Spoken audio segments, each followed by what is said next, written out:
Hey guys, welcome to my channel. So ito na, gagawa tayo ng komentaryo sa pinagagawa ni Apeng Daldal, no? Or si aka Diwata, aka John Wick na in-order sa Shopee. So sa mga kabataan ngayon, hindi kilala si Apeng Daldal. Ito po siya, oh. Yan. Matanda na siguro. Hindi pa naman ako ganang kanda. Yeah, ito po si Apeng Daldal. Okay? Si Diwata, ito naman si Diwata. Okay, si Diwata. Balita ko si Diwata daw may party list na, no? May party list na si Diwata, kaya abangan nyo, no? Etong isang Diwata na pag-uusapan natin, gusto niya o yung kaibigan niya, yung kapwa niya admin, ang gagawin yatang congressman. Yan ang pangarap nila, maging congressman para sa isang party list ng mga gun owners. So, tignan nyo kung sino magre-represent sa inyo. Ayan, may Diwata na vendors party. Si Diwata may party list na. No? So, kung sino-sino na lang. Yun ang gusto ko iparating. Pero, ang pag-uusapan nating Diwata, itong Diwata ng gun world ng Pilipinas. No? Nung napanood ko to, napailing ako eh. Ayun na nga po. Na-open ko na po sa kanya itong So, nung napanood ko tong clip na to, nag-live yata siya, 2 hours yata ito nag-live eh. Pero, napailing ako kasi, ano ba to? Ang pinag-iinitan niya, ang sinasabi niyang delikado daw pag dumami daw ang bibili ng barel, kasi luluwag daw yung batas. So, ayaw niya lumuwag ang batas. Tandaan niyo guys, take note. Ayaw niya lumuwag ang batas kasi dadami daw ang bibili ng barel. Pag dumami ang bibili ng barel, madami daw ang gun accidents, madami ang road rage. Pero teka, hindi naman bago yung si Willie Calvo, 'di ba? Hindi naman yung newbie. Ayaw niya sa mga newbie na may barel, no? Sabi ko nga, yung mga gun stores, no, para kayong ginigisa sa sarili nyong mantika. Nagpapa-sponsor sa inyo, pero ayaw pala niya na bibili yung mga tao or mga newbie sa gun store nyo. advokasya sa responsible Hindi ko, ano ba yung advokasya niya? receipt. Sabi ko sa kanya, tol, alam mo, kakot, maraming bibili ng baril sigurado. Kasi nga, luluwag yung batas. Ahaba yung extension ng PTC4, ahaba yung firearm registration, tapos yung LTAP ay 10 years. Sabi ko, bro, ano yan? That is very risky. Kasi ako dadami ang bibili ng baril. Sabi ko, baka maraming mangyari. Isama niya dyan yung accidental fire. Yung, sabi nga natin, kaya nga madalas tayo sa road rage, no? Yung bisa, nasisingit ko na rin yung mga awayan sa kapitbahay. Awayan sa kapitbahay. Accidental fire. Malamang na nun eh. Accidental discharge siguro. Negligent accidental fire. No? So, nakakatakot po. Sabi ko sa kay AJJ, tol, delikado yung tol pag yung mga tao, wala silang guidance, lalo yung mga newbie. Kasi sabi ko po, yung mga matagal na sa baril, walang problema. Walang problema eh. Yung nag-road rage nga eh, si Willie Calvo eh. Veterano na yun at dating pulis pa yun. Si Nuesca, pulis yun. Matanda na rin. Ibig sabihin, may edad na rin yun, hindi naman yung newbie. Anong pinagsabi nito? Wala pong problema, no? Ang nakakatakot po, sabi ko kay AJ, yung mga bibili pa lang, no? So, mga gun stores, take note, ayaw pala niya na may bibili sa inyo. Diba? Kasi sabi ko, Kaya di ba sabi ko, ako bilang may background ako as a teacher, clinical instructor ako sa nursing dati, mas natatakot pa ako sa mga veterano eh. Bakit? Kasi yung mga veterano, titigas na ng ulo niyan, ang hirap maturuan, pero yung mga newbie, mga bago, takot na takot siya magkamali. Aware na aware yan, kaya ewan ko sa kanya kung saan niya napupulot yung statistic niya. Pero yung mga nag-road rage recently yun nga, matanda na yung si Calvo si Willie, di ba? Willie Calvo, na hindi naman yung newbie, parang pa siya, connected pa sa Justice Department, kamali ako kung basta dating pulis yun. Anyway, tas nabanggit niya, di ba, yung kailangan daw may guidance. Ulitin nga natin yun. Dapat yung part na yun eh. Sabi ko, baka maraming mangyari. Isama niya dyan yung accidental fire. Yung, sabi nga natin, kaya nga madalas tayo sa road rage, no? Yung bisa, nasisingit ko na rin yung mga awayan sa kapitbahay, whatsoever, no?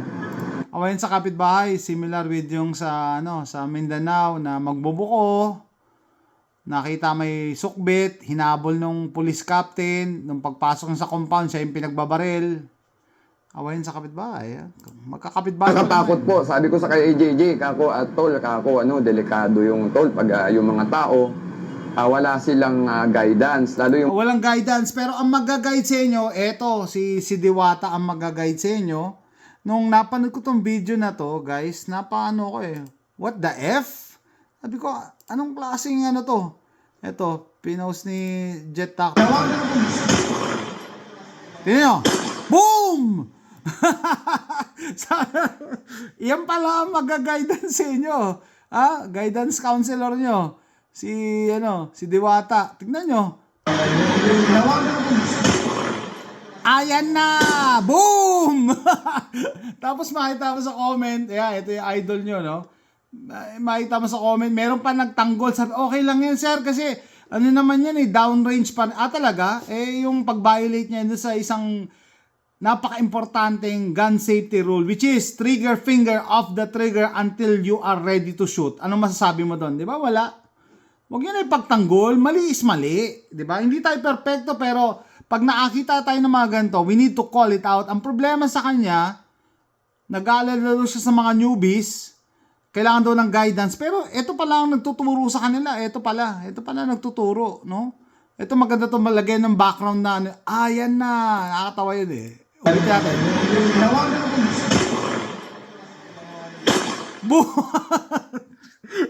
Nagulat talaga ako. First time ko makita to, sabi ko, what the F? Anong klaseng to? Instructor ba to? Ibig sabihin, ang lakas ng loob mo magturo sa mga newbies, no? Sabi mo na katulad ko, newbies.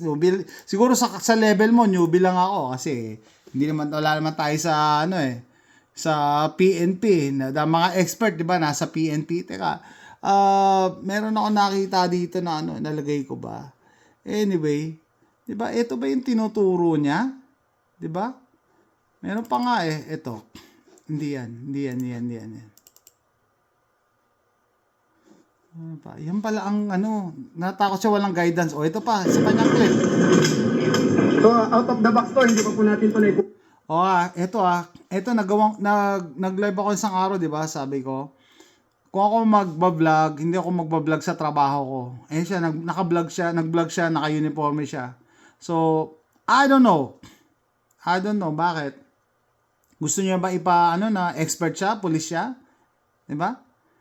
Kasi dala niya yung pangalan ng PNP tapos makakapanood ka ng mga ganitong video. 'Di ba? And unang-una, meron ba siyang PTT? Di ba? Kailangan pa ng PTT?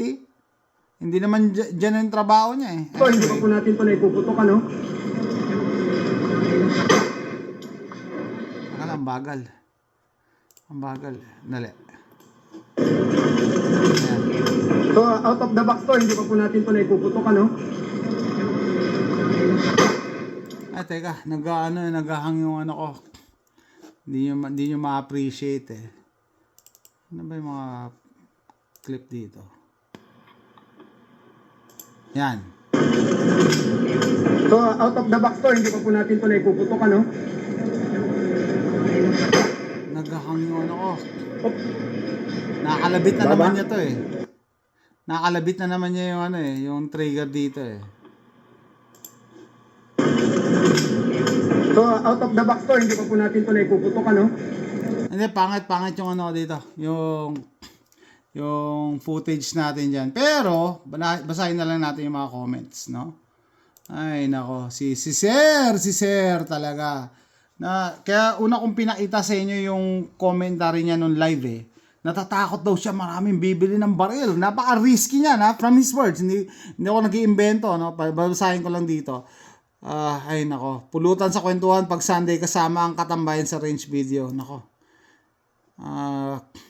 Isulong ang gun safety. We love. Nagpupush siya ng gun safety pero siya, na-violate niya yung gun safety rule. Trigger finger off the trigger until you are ready to shoot. Ang problema dito, pagkatapos niya mag-shoot, hindi niya tinanggal yung trigger finger niya sa loob ng trigger guard, no? Kaya, nakalabit niya. Alam niya yung mga baril lalo na yung mga competition pistol, sabi ko nga maamoy lang yan yung daliri mo, puputok yan Ganun kanipis yung yung action yan. Sabi nitong si Kevin, in order to surprise the enemy, we must surprise ourselves first. Sun Tzu, The Art of War yan. There's actually another video na may ND din siya. Yun nga yun pangit lang yung pagkakuha ko. Eto pala. Eto. Ayan, di ko nakakuha yung Tignan nyo, boom! Nagulat siya, pumutok. Ayan natin negligent discharge, no? Hindi niya alam kung kailan puputok. Nagulat Nagugulat pala to. Magugulatin, siguro malakas magkape. Nagugulat siya sa 45. Senate of the Philippines, resource person nyo, Comsec, mukhang kulang sa research ang staff nyo. Inano nila, bakit daw nakalusot na napunta sa Senate yan. Nagpapalusot pa talaga, yung gulat ang nagdala. Yan, nagpapalusot siya, sabi niya, ang sinisi niya pa dito, yung baril, sabi niya, ano talaga yung trigger nito, ganyan, malambot daw masyado yung trigger. Bakit nandun yung daliri mo? Yun ang tanong ko bakit nandun yung daliri mo sa loob ng trigger guard? Tapos ka na pumuntok, di ba? Tama pala, sabi niya, delikado ang publiko sa mga tao na magkabal kasi walang proper gun training. Tama naman talaga. Ang problema siya mismo, yung walang training. No? Hindi ko alam. Next video niya, in-explain niya, meron siyang arthritis, kaya palusot na to. Malimit daw yung accidental discharge niya. Yan, sabi ni Paolo, ba't ang daming accidental discharge videos nito? Turo ka ng turo ng katangahan. Double tap, no? Ay, nako guys. Ulit bago tayo bumalik do sa mga pinagpo-post nito. Ayan na! Plus ito pa, nagtataka ako, ang nipis ng katawan nito. Hindi naman sa pero pagka nasa healthcare ka katulad ko, no? Meron kang clinical eye. Hindi kaya may TB to. Ang nipis Kaya gusto ko lang makita yung niya. Gusto ko lang makita yung kanyang x-ray. No? Tapos pinost ko rin sa Facebook ko, yung hinijack niya yung post ni Guns Pinoy. Parehas na parehas. No? Kinapi-paste niya lang talaga. Post to ni Guns Pinoy No? Kinopya niya yan. Nako. Nako, apeng. Out of the box to, hindi pa po natin. Ito pala yun. Maganda kopya nito. Nagulat si Pogi. Kita niyo yung gulat ni Pogi? Ulit. Out of the box to, hindi pa po natin ito naipuputukan, no? Ano ba yan, Pogi? Bawas-bawasan ng kape. Tapos sinisi niya pa talaga yung trigger dito Masyado daw malambot yung trigger. No? Ay, nako. Isa pa nga. Out of the box to, hindi pa po natin ito naipuputukan, no? Nagulat si Pogi. Bawal kasi magkape. Ay, nako. Ayan, magpapalusot siya, di ba? Nabisto na nga siya ng anti-gun position niya, no? Pero, ang sa akin lang, gusto ko makita yung actual na position niya, na yung actual, ito, daw siya, tagahawak siya ng samurai ni Bantag. Siya yan, guys. Siya yan, si Pogi. Si Diwata, tagahawak ng samurai ni Bantag. Anyway, yung mga proposal niya, na palusot siya, it's a trap daw, it's a trap. Strengthening. Palakihin pa natin to. Yan. Strengthening. Yan. Palakihin pa natin. Strengthening licensing registration. Enhancing law. Wala naman siya talaga suggested na solution Paano lang siya ito na yung nyo. Ito yung idol nyo. Ito yata yung ginagaya niya. Si Apeng. Si Diwata. Si Diwata ay party list na. Paresa sila magpa-party list. Ayan na! Ayan na. Yan. Yan daw yung maganda to reply sa kanya Sabi daw niya, kunyari lang to, no? Wala na akong ginawang tama. May sumagot, nagkakamali ka dyan. Baka sabihin niya, pinupuna ko siya Nagkakamali ka dyan. No? Ay, nako. Anyway guys, so sabi ko nga, no, as a gun owner, I don't care kung kaibigan kita, pero kung may ginagawa kang mali, dapat i-call out natin, no? Kasi, ano ba, kailan pa tayo matututo? Pag may na baril na, di ba? Sabihin niyo, may nagtatanggol pa nga, sir, okay lang yan kasi doon naman, downrange naman yan na ipotok. Talaga, paano yung gun safety na rule? Keep your trigger finger off the trigger. And alam nyo ba, sa mga range, minsan, may tumatakbo dyan para magpalit ng target. Meron nga instance na isang competition, niran niya na yung course, meron pa lang naiwan doon na nag-i-stapler pa. Hindi rin sila naririnig kasi naka-earmuff. Buti hindi yan naputukan. No? So, initially, nagdadalawang isip ako, gagawa ko ng commentary about this video, pero, wow! Nung napanood ko yung video na yun, nagsasalita na siya, boom! Diba? Sabi ko, what the F? Totoo ba to? Tapos to gun vlogger to gun vlogger. Diba? Saan na ba yung ng mga gun vlogger dyan? Na nakita nga gun vlogger yan Yan mga gumagawa ng gun vlog o gun, pero wala namang alam sa baril.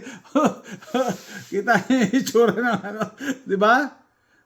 Dapat i-set aside natin. Kaya nung una, aminin ko sa inyo guys, nagdadalawang isip ako kung gagawa ko ng video na to, baka sabihin niyo, nambabash ka.